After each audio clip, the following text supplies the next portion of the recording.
Hallelujah. यह स्वर्ग, नरक और बाहरी अंधकार पर आधारित बाइबल श्रृंखला की पहली कड़ी है। आज हम यह समझेंगे स्वर्ग क्या है और यीशु ने सबसे पहले घोषणा की हुई ईश्वर के राज्य की मूल अवधारणा क्या है।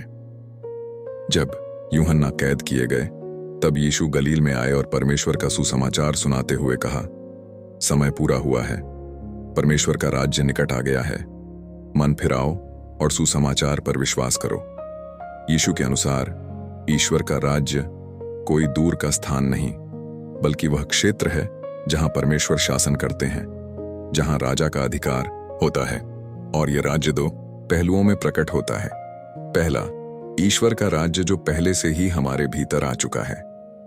यीशु ने लूका 17:21 में कहा, परमेश्वर का राज्य तुम्हारे भीतर है।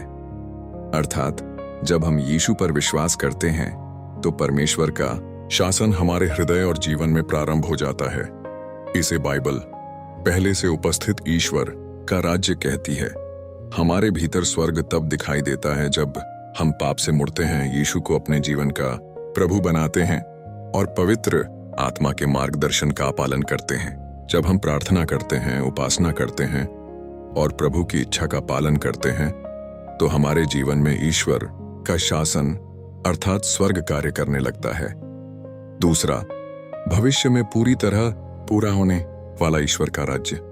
बाइबल कहती है कि स्वर्ग पहले से शुरू हो चुका है, लेकिन अभी पूरा नहीं हुआ है।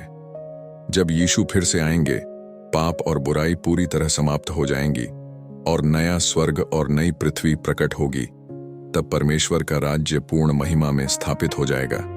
वहां न आंसू होंगे, न दर्द, न मृत्यु। वह पूर्ण और अनंत ईश्वर का राज्य होगा। निष्कर्ष, स्वर्ग सिर्फ मरने के बाद जाने की जगह नहीं है। बाइबल कहती है, परमेश्वर का राज्य तुम्हारे भीतर है। स्वर्ग अभी इसी क्षण हमारे भीतर शुरू होता है और यीशु के पुनरागमन पर सदा के लिए पूरा होगा। इसीलिए यीशु आज भी हमें बुलाते हैं, मन फिराओ और सुसमाचार पर विश्वास करो, क्योंकि परमेश्वर का राज्य पहले ही तुम्हारे निकट आ चुका है।